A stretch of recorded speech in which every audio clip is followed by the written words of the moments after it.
How does a man become a believer in the morning and a disbeliever by evening? Or become a believer in the evening and a disbeliever by morning?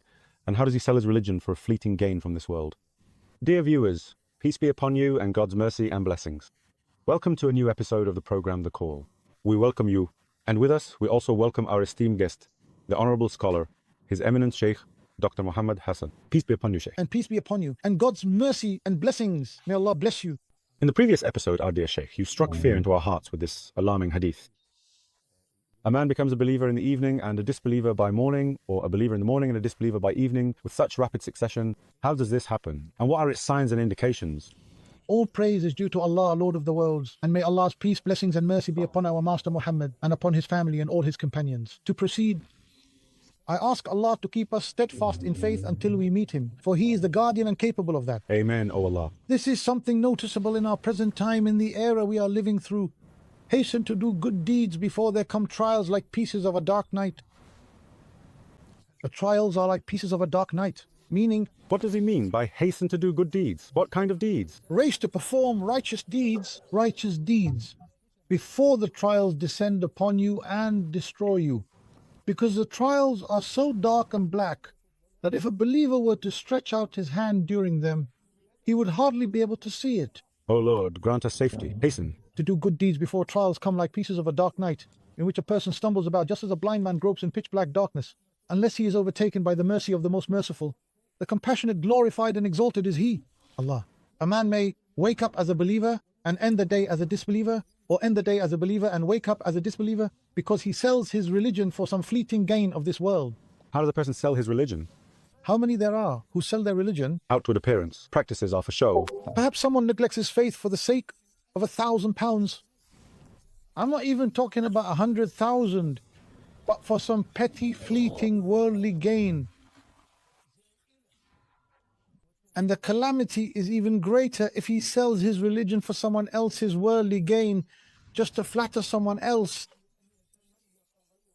or to be hypocritical towards someone else, or to work for someone else's benefit. All right, let's get to the point so we can understand our topic. First, how does someone sell his own religion for some worldly gain? And how does he sell his religion for someone else's worldly benefit? Perhaps he visits a pornographic website late at night, and then, after that, you don't see him at the mosque for the dawn prayer. God protect us. God protect us. And the same thing happens during the day. He might even lose his faith, all for the sake of a job. For the sake of money, for example. Yes, for the sake of a beautiful woman. So now, selling one's religion, there is no power nor might except with gold has become cheap. Except for those whom God Almighty has made steadfast. All right, how does someone sell his religion for another's worldly gain or benefit? No, there are those who sell their religion for their own worldly interests. But there are also those who flatter, who are hypocritical, and who sacrifice their entire religion. They attack the Qur'an and attack the Sunnah. They attack the Messenger of God. They attack Al-Bukhari, and they attack Muslim, and they attack the righteous saints and the pious, God-fearing believers, all for the sake of flattering others. And in order to rise up, at least, that's what they think, by attacking the fundamentals, the very foundations, and the essential supporting pillars of what is truly important. So in doing so, they end up selling their religion just to gain some temporary, fleeting, and ultimately insignificant worldly benefit or advantage from someone else, all for nothing in the end. And I say, God refuses except to make humiliation come at the hands of those whom a person sought honor from instead of his Lord. God is the greatest. God. Except that this person who sought honor from other than God will be humiliated at the hands of those he sought honor from instead of God. Let all your honor be with your Lord, so it may remain and be firmly established. For if you seek honor from someone who will die, then your honor is dead as well. God. Well said. Well said. So it remains that in a moment a person may find no faith in his heart because of his own negligence. And I will explain the reasons by which faith increases, God willing the Almighty. Reflect with me on this practical hadith which is about the companions, so you can truly realize that faith increases and decreases. And apply this hadith to yourself, to me, and to the entire nation now. Go ahead. The hadith was narrated by Muslim from the narration of Hanzala al-Usaidi. I hope you pay attention, my brother. Dr. Muhammad, the Hanzala al-Usaidi was one of the scribes of the revelation. the companion who said Hanzala has become a hypocrite. Well said, Allahu Akbar. Well said, he was one of the scribes of the revelation. That's a very high rank. An unparalleled honor. An honor beyond compare. To be someone who sits with the Prophet, peace be upon him, and stays close to him. So whenever the revelation descended, the Prophet would assign him to write it down. Allahu Akbar. A very high rank indeed. And it was given to only a very few of the companions. Among them Hanzala al-Usaydi. May Allah be pleased with him. He said, Abu Bakr met me. Abu Bakr, the truthful one of this nation. Allah? The one who attained the highest peak of truthfulness without dispute. Abu Bakr, may Allah be pleased with him, met me one day and said, how are you, Hanzala? He said, Hanzala has become a hypocrite, O Abu Bakr. O gentle one, grant us safety, O Lord. Pay attention, these people did not speak lightly. This is Hanzala. Hanzala is not just any Hanzala, These are not just random words thrown around carelessly. He is fully aware of what he says. He is fully aware of what he says. Their words are weighed with the most precise scales. The scales of truth and justice, all of them are just as Allah has declared them to be. Yes, and as the Messenger of Allah, peace and blessings be upon him, has declared them to be. But they are not infallible. They are not infallible, yes. Infallibility was buried with our Master, the Messenger of Allah, peace and blessings be upon him. In fact, let me add something that will reassure many people. Yes. Even the understanding of those noble ones is not infallible. No surprise. A surprise. Yes. The understanding of Abu Bakr, the understanding of Umar, the understanding of Ali, the understanding of Uthman. Yes. The understanding of the companions. May Allah be pleased with them. The understanding of the sacred Quranic and prophetic texts. Their understanding is not sacred. Your Eminence, you are causing a rift. The Salafi approach is Qur'an and Sunnah according to the understanding of the early generations of the Ummah. But the understanding is not sacred. I declare this openly. I am glad to hear this. This is truly a surprise. Yes. But the understanding is neither sacred nor infallible in any way. What is your evidence for this? There is a great deal of evidence. The Prophet, peace be upon him, said, none of you should pray Asr except in Banu Qurayza. A clear proof, absolutely explicit. They differed in their understanding of the evidence. So one group went with what? And the other went with what? One group prayed at its appointed time before reaching Banu Qurayza, and another group believed it was obligatory to delay the prayer until they reached Banu Qurayza, even if its time had passed. What did the Prophet approve of? The Prophet did not object to either group. Rather, he brought them together in one row and fought with them against Banu Qurayza. And we ask Allah to grant us understanding. Amen, O Lord of the worlds. Did you reflect on my supplication? That He grants us understanding. Did you reflect on my supplication? Yes. May Allah grant us understanding, the correct understanding. It is understanding from Allah the Almighty. So we gave Solomon understanding. Meaning, it is a process not tied to a person's intellect, culture, or knowledge, where he says, I understand. Was David not a prophet? Indeed. Was Solomon not a prophet? Indeed. So Allah said regarding Solomon, so we gave Solomon understanding, and to each we gave judgment and knowledge. Well said. But he was singled out. Understanding from us from Allah, glorious. A great favor and a magnificent blessing, especially for the Salafi approach. Excuse me. And your eminence is one of the pillars of this. May Allah bless you and reward you with goodness.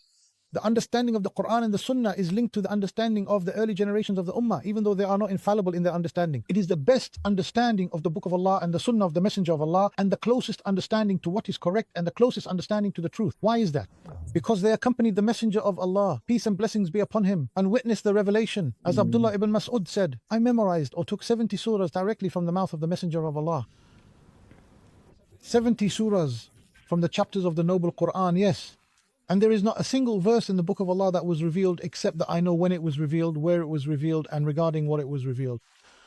Then, out of humility, he said, and if I knew of anyone more knowledgeable than me about the Book of Allah whom camels could reach, I would travel to him. Excellent. May Allah reward you. Is this understanding of the early generations of the Ummah binding upon us now? A testimony from your eminence before Allah and for history. For anyone who seeks salvation and happiness in this world and the hereafter, this is the way. To return to the Book of Allah and the Sunnah of the Messenger of Allah with the understanding of those pure, righteous and virtuous predecessors. But let me clarify further and say the door of independent reasoning has not been closed, nor will it ever be closed until the Day of Judgment. A beautiful testimony. I thank you for it. Ijtihad is open. It is open. No one dares, no matter how highly educated he is. There are those who have closed ijtihad. No one dares to close the door of ijtihad until Allah inherits the earth and everyone on it. Because new issues constantly arise within the ummah. Shaykh Ibn al-Qayyim says, Yes. it is not permissible for a judge, scholar or mufti to issue a fatwa on any matter except with two types of knowledge. The first is understanding the reality. Allah. Ibn Taymiyyah. Ibn al-Qayyim, Ibn al-Qayyim. understanding the reality. And the second is understanding what is required in that reality. That is, understanding the Sharia evidence that applies to this ever-changing and renewing reality, not just every day but every hour. These new issues that befall the ummah and arise, who can address them except the scholars among the muttahids who know the evidences and their ranks, and who discern the logic of the evidences and distinguish between the ambiguous and the clear, the general and the specific, the abrogating and the abrogated, and who know the rules of the language and the poetry of the Arabs and all the other foundational principles and rules that are essential. So ijtihad is indispensable. Well said. Let us return to the story of Hanzala. With your permission. Hanzala has become a hypocrite. Hanzala has become a hypocrite. So Al-Siddiq said, subhanallah, He was alarmed as well. Al-Siddiq, may Allah be pleased with him, was alarmed. Yes, what are you saying, Hanzala? So he explained to him, he said, when we are with the Messenger of Allah, peace and blessings be upon him, he reminds us of paradise and hellfire until it is as if we see them with our own eyes. Did you reflect on that expression? They witness it, they see it. As if they see paradise and hellfire with their own eyes. God is great. God is great. Look at the purity and clarity of the hearts of these pure ones. May Allah be pleased with them, may our Lord be pleased. It is as if we see heaven and hell with our own eyes. Yes. So what's the issue? He said, but when we leave the Messenger of Allah, peace and blessings be upon him, and return to our homes, mixing with our wives, children, and our daily affairs, we forget much. Where is the weeping and where is the reverence? This is hypocrisy. This is how Hanzala, the scribe of revelation for the beloved Prophet, peace be upon him, saw it.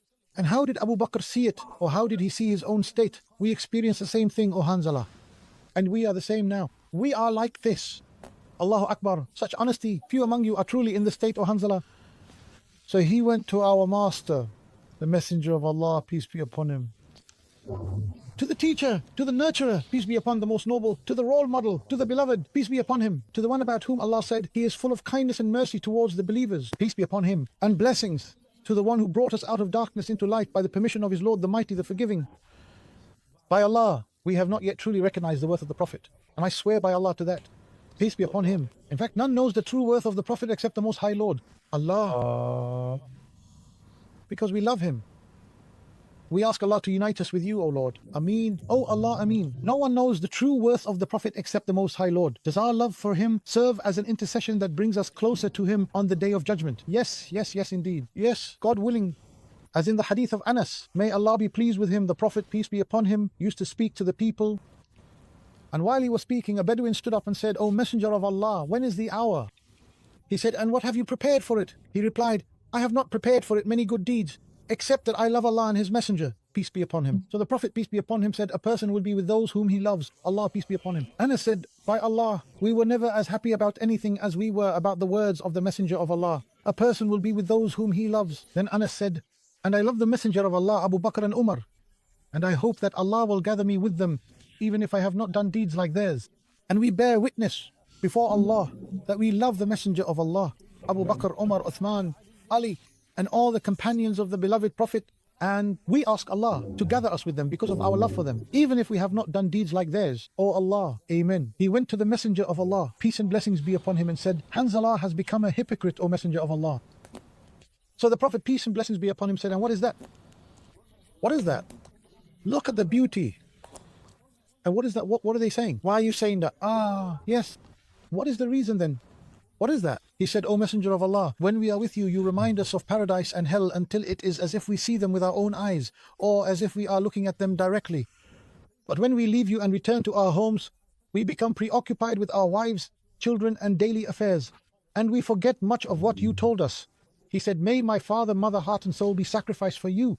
By him in whose hand is my soul, if you were to remain in the state you are in when you are with me, the angels would shake hands with you on your beds and in the streets. But rather, it is an hour and an hour. An hour and an hour. An hour and an hour. An hour for your heart and an hour for your Lord. No hour for the wife, the children, and the estates.